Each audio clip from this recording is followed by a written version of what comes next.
স্টুডেন্টদের অক্লান্ত পরিশ্রমের পর এবং আত্মত্যাগের পরে আমরা একটি স্বাধীন দেশ পেয়েছি, দ্বিতীয়বারের মতো স্বাধীন দেশ পেয়েছি। এই স্বাধীন দেশে এখনও পর্যন্ত স্টুডেন্টরা অনেক কাজ করে যাচ্ছে। এটা আসলেই আমাদের জন্য অনেক গর্বের বিষয়। আজকে হাতিরঝিল গিয়েছিলাম, হাতিরঝিলে গিয়ে দেখি মুগ্ধ ভাইয়াকে তারা রং তুলি দিয়ে আঁকছিল।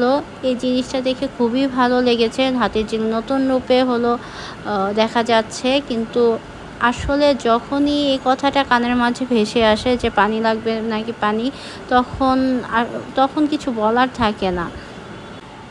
আজকে হাতিরঝিলে অনেক মানুষ এসেছে, কিন্তু তুলনামূলক কম, আগের মতো এত না।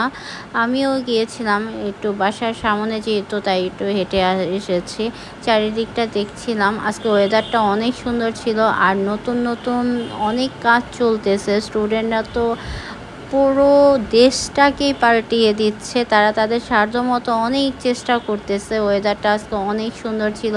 এদিকে এক আপুকে দেখলাম, তিনি শহীদ মিনার আঁকার চেষ্টা করতেছে, দেখতে খুবই ভালো লাগতেছিল। আমি আসলে এমন কিছু পারি না, তো এইসব কাজে আমি নাই বা যাই। দূর থেকে তাদের সাথে কথা বলতেছিলাম, ভালো লাগতেছিল, তারাও অনেক উৎসাহ পাচ্ছিল। সবাই যখন এসে প্রশংসা করছে, তখনও তাদের কাজের আগ্রহটা আরও বেশি বেড়ে যায়। আর শুধু তাই নয়, বড় ছোট সবাই এইসব কাজে অংশগ্রহণ করতেছে। আমি একটা বাচ্চাকে দেখতাম যে ক্লাস মেবি 3-তে পড়ে, এটাই বলেছিল, হ্যাঁ 3-তে পড়ে, সেও এই কাজে অংশগ্রহণ করেছে। তাদের পিতামাতাকে অনেক ধন্যবাদ যে তারা তাদের বাচ্চাদের এসব কাজে উৎসাহ দিচ্ছে। এই যে ব্রিজগুলো দেখতেছেন, ব্রিজের লেখাগুলো দেখতেছেন, এগুলো মধুবাগ ব্রিজেই দেখেছি। আমি গুলশান আর মহানগরে আজকে কিছু দেখিনি, জানি না যে আগে পরে তারা আরও কোনো কাজ করবে কিনা। আজকে ছোট ছোট বাচ্চারা যেসব কাজ করতেছে, আজকে যদি সরকার এই কাজগুলো করতো, তাহলে দেখা যেত তারা কোটি কোটি টাকা বাজেট ধরতো। তো তারা তাদের ছোট ছোট উদ্যোগগুলো অনেক সুন্দরভাবে কাজে লাগাচ্ছে এবং আমাদের খুব সুন্দর সুন্দর জিনিস উপহার দিচ্ছে। তাদের কিছু কিছু ব্যাপার খুবই ভালো লেগেছে, যেমন যারা হেলমেট না পরে আসতেছে তাদেরকে তারা রাস্তায় ধরতেছে, ধরার পরে শাস্তি দিতেছে।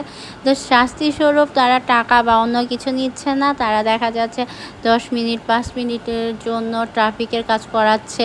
এই জিনিসগুলো খুবই ভালো লেগেছে। শুধু তাই না, তারা আবার টোকেন দিয়ে দিচ্ছে, সামনে পিছনে যে তাদের শাস্তি দেওয়া হয়েছে সেটা তারা লিখে দিচ্ছে।